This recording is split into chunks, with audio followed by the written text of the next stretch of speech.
Olá, a graça e a paz do nosso Senhor e Salvador Jesus Cristo.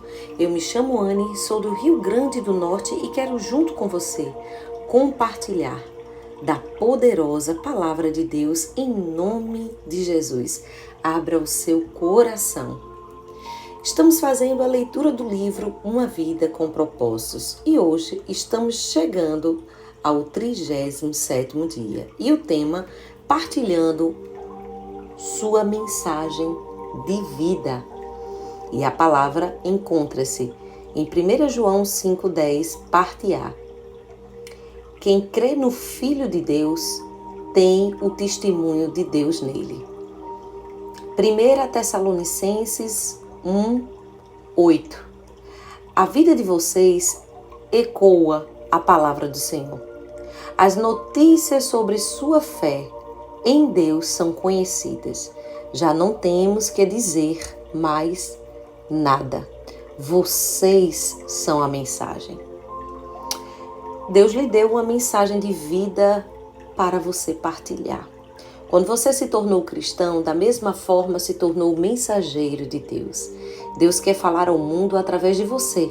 Paulo disse: nós falamos diante de Deus com sinceridade, como homens enviados por Deus. Você pode sentir que não tem nada para partilhar, mas isso é apenas o diabo tentando mantê-lo em silêncio. Você tem um depósito de experiências que Deus deseja utilizar para trazer outras pessoas para a família que é a igreja. A Bíblia diz que quem crê no Filho de Deus tem em si mesmo esse testemunho.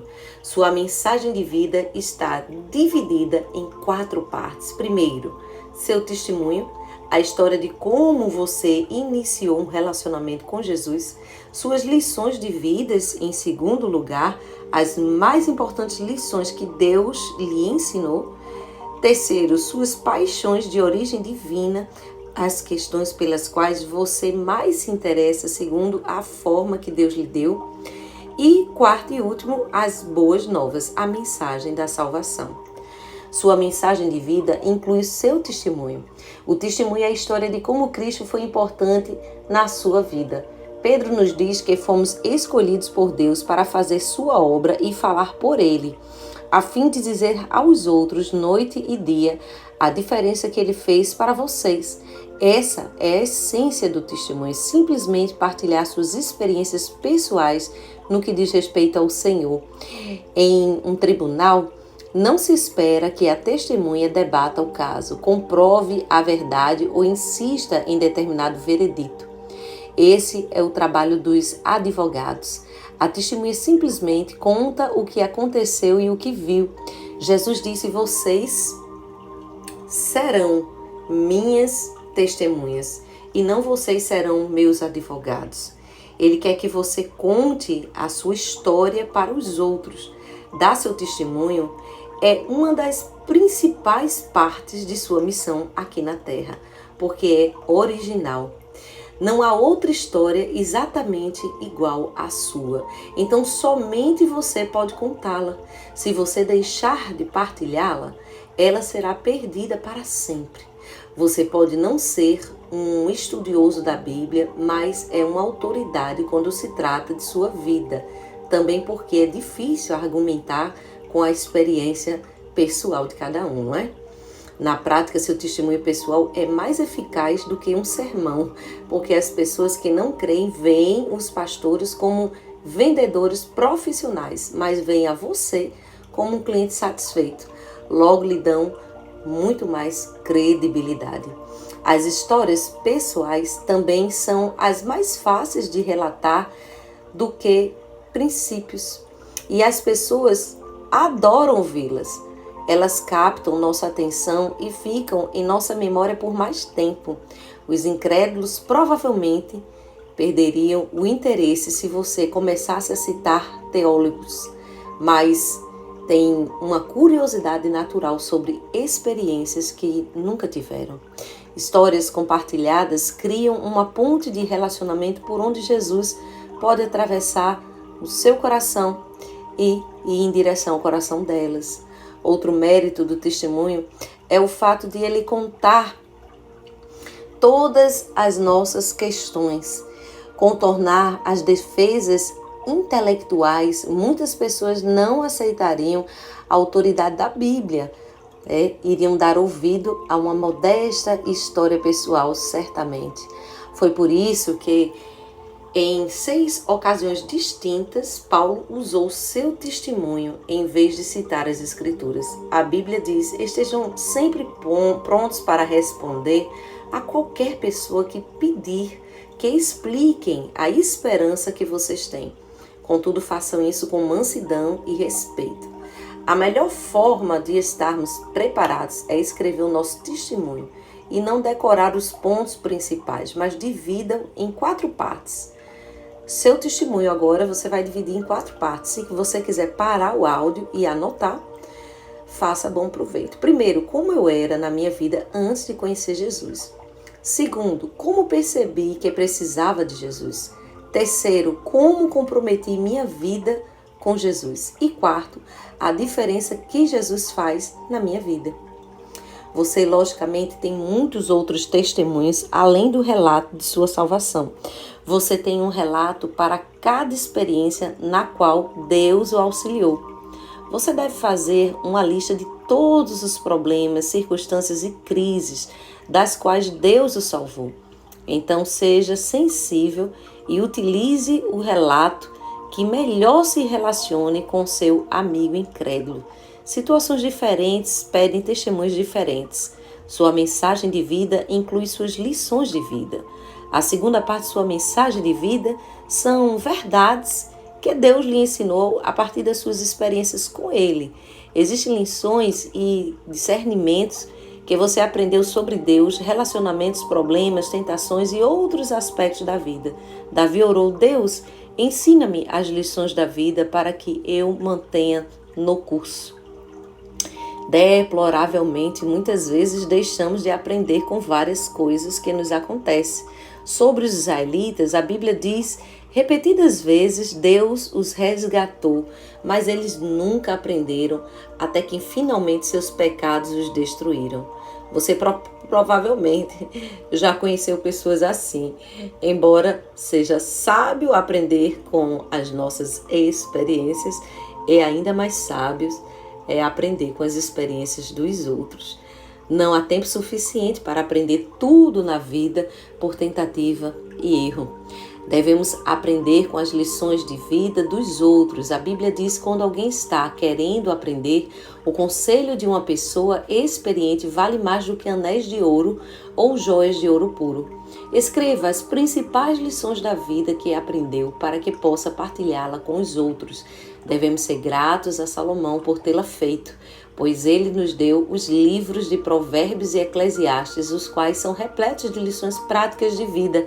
Imagine quantas frustrações inúteis poderiam ser evitadas se aprendêssemos com cada lição da vida das pessoas que nos cercam. Pessoas maduras desenvolvem o hábito de extrair lições das experiências do dia a dia. Eu encorajo a fazer uma lista de suas lições de vida. Você não deve ter tido a oportunidade de ponderar a respeito delas, a menos que tenha anotado. Eis algumas perguntas para cutucar a sua memória e fazê-lo começar. O que Deus lhe ensinou com o fracasso? O que Deus lhe ensinou com a falta de dinheiro?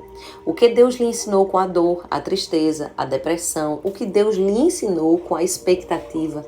O que Deus lhe ensinou com a doença? O que Deus lhe ensinou com a decepção? O que você aprendeu com a sua família, com a sua igreja, com seus relacionamentos, com seu grupo pequeno e com todos que te criticam? Gente, eu acrescentaria muitas outras perguntas a essa lista do autor. É sempre motivo de nós aprendermos. Inclusive, eu ressalto como psicóloga clínica, uma das técnicas da TCC, técnica cognitiva do comportamento, ela busca e visa trabalhar exatamente isso. O foco na experiência, no pensamento positivo, na lição que você aprende mesmo diante de uma dor chamada fracasso, decepção, abandono, rejeição. O que você aprende com isso? Isso é muito importante para trabalhar a nossa memória e, além de tudo, também curar esse arquivo de memória que às vezes é dolorosa. Então fica aqui a minha dica para você. Sua mensagem de vida inclui partilhar as paixões que Deus lhe deu. Nosso Deus é um Deus apaixonado. Ele ama apaixonadamente algumas coisas e apaixonadamente detesta outras. Bom, à medida que você se aproximar dele, ele lhe dará uma enorme paixão por algo que realmente importa a ele, de modo que você possa ser o seu porta-voz no mundo. Pode ser uma paixão por um problema, ou por um princípio, ou por um grupo de pessoas. O que você quer, seja lá o que for, você vai se sentir compelido a falar a respeito desse assunto e a fazer o que tiver ao seu alcance para mudar a situação. Eu que o diga, Escuto pessoas e sou apaixonada pela minha profissão e amo servir a Cristo dentro dela. É muito bom ouvir a história de dor, de tristeza de pessoas. Parece que meus ouvidos realmente são ungidos a isso. Você não consegue deixar de falar sobre aquilo que mais lhe importa. Jesus disse: o coração do homem determina o que ele fala. 2 exemplos disso são Davi, que disse: o grande interesse que tenho por ti e pela tua casa arde como uma fogueira dentro de mim. Jeremias disse: a tua mensagem fica presa dentro de mim e queima como fogo no meu coração. Estou cansado de guardá-la e não posso mais aguentar. Deus dá a algumas pessoas o ardor para defender uma causa.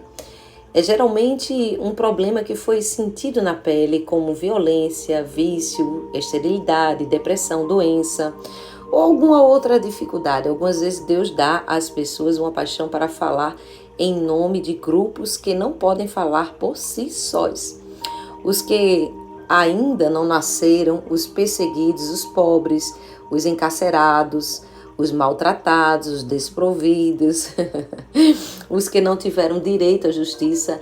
A Bíblia está cheia dessas orientações para defendermos os indefesos. Deus usa pessoas apaixonadas para impulsionar o seu reino. Ele poderá lhe dar o ardor de começar novas igrejas, fortalecer famílias, financiar traduções da Bíblia ou treinar líderes cristãos. Você pode ter recebido uma paixão dada por Deus para alcançar determinado grupo de pessoas com o evangelho. Homens de negócios, adolescentes, estudantes, estrangeiros, jovens, mães e os que praticam determinado esporte ou passatempo. Se você pedir a Deus, Ele fará seu coração arder por um país ou por um grupo étnico específico que precise desesperadamente de um vigoroso testemunho cristão. Deus nos dá diferentes paixões para que se concretize tudo o que Ele quer que seja feito no mundo. Você não deve esperar que alguém se entusiasme pela sua paixão. Em vez disso, devemos ouvir e valorizar as mensagens de vida um dos outros, porque ninguém tem como dizer tudo. Jamais menospreze a paixão dada por Deus a uma outra pessoa. A Bíblia diz: é bom sempre ser zeloso do bem. E a sua mensagem de vida inclui boas novas. O que são as boas novas ou evangelho? O evangelho é revelado a justiça de Deus, uma justiça que do princípio ao fim é pela fé. Pois Deus estava em Cristo reconciliando o mundo consigo mesmo, não levando mais em conta o pecado das pessoas contra Ele. Essa é a maravilhosa mensagem que Ele nos deu para contar aos outros. As boas notícias que, quando confiamos na graça de Deus para nos salvar, pelo que foi realizado por Jesus, nossos pecados são perdoados. Passamos a ter um propósito para viver e nos é prometido um futuro lá no céu. Existem centenas de ótimos livros que ensinam a pregar o Evangelho. Posso passar uma lista de livros que têm sido bem úteis para mim, mas nem todo o treinamento do mundo irá motivá-lo a testemunhar de Cristo enquanto você não tiver assimilado as 5 convicções.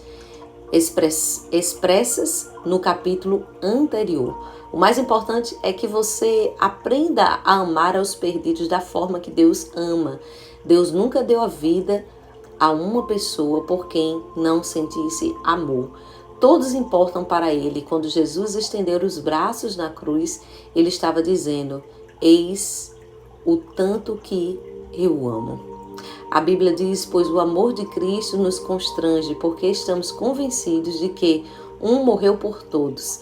Sempre que você se sentir apático sobre a sua missão no mundo, passe algum tempo pensando sobre o que Jesus fez por você na cruz. Você deve se preocupar com os que não creem, porque Deus se preocupa. O amor não lhe dá outra escolha. A Bíblia diz: o amor não há medo. O amor é totalmente verdadeiro e afasta o medo. Um pai se lançaria para dentro de um prédio em chamas a fim de salvar um filho, porque o seu amor por aquele filho é maior do que o seu medo. Se você tem medo de partilhar o evangelho de Deus com aqueles que estão ao redor, peça para que Deus encha o seu coração de amor por essas pessoas. A Bíblia diz: Deus não quer que ninguém se perca, mas que todas as pessoas mudem o seu coração e sua vida. Assim que você conhece uma pessoa que não conheça a Cristo, você precisa começar a orar por ela, servindo-a com amor e partilhando as boas novas. E enquanto existir uma única pessoa em sua comunidade que não faça parte da família de Deus, sua igreja precisa insistir em buscá-lo. A igreja que não quer crescer está dizendo ao mundo: vocês podem ir para o inferno. O que você está disposto a fazer para que as pessoas que você conhece possam ir para os céus? Convidá-las a vir à igreja, contar sua história, presentear-lhes com um livro, levá-las para jantar, orar por elas diariamente até que sejam salvas. O seu campo missionário está ao seu redor. Não perca a oportunidade que Deus está lhe dando. A Bíblia diz: aproveite o máximo as suas oportunidades para contar as boas novas aos outros. Sejam sábios em todos os seus contatos com eles. Alguém irá para o céu por sua causa. Será que alguém no céu poderá dizer: eu gostaria de lhe agradecer? Estou aqui porque você se importou o suficiente para me falar do Evangelho? Imagine a alegria de encontrar no céu as pessoas que você ajudou a chegar lá. A salvação eterna de uma única vida é mais importante do que tudo que você possa conseguir na vida. Somente as pessoas irão durar para sempre. Neste livro, você aprendeu os 5 propósitos de Deus para a sua vida na Terra. Ele o fez para ser membro de uma família, exemplo de seu caráter, alguém que engrandece sua glória, ministro de sua graça, mensageiro do Evangelho. Desses 5 propósitos, o 5º pode ser realizado somente na terra. Os outros 4 você continuará exercendo na eternidade, de uma forma ou de outra. Por isso é tão importante propagarmos as boas novas. Você só tem um curto espaço de tempo para partilhar sua mensagem de vida e cumprir com a sua missão. E hoje é o 37º dia pensando sobre o meu propósito. O tema para reflexão: Deus quer dizer algo ao mundo por meu intermédio. O versículo para memorizar: 1 de Pedro 3,15, parte B, 16, parte A. Estejam sempre prontos para responder a qualquer pessoa que pedir que expliquem a esperança que vocês têm. Porém, faça isso com educação e respeito. E a pergunta para meditar: ao refletir sobre a minha história pessoal, percebo que ela é mais adequada a essa ou aquela pessoa. Com quem Deus gostaria que eu partilhasse? Aleluia! Muitas e muitas vezes, os meus atendimentos terapêuticos, eu inicio falando da minha história de vida, de como Deus me levou à escolha de um curso tão difícil como um curso de psicologia, para lidar com o ser humano, com a mente de pessoas, ajudar a levar esperança, alegria e paz. E é interessante como Deus tem nos usado e pode usar você também para cumprir sua missão aqui na Terra.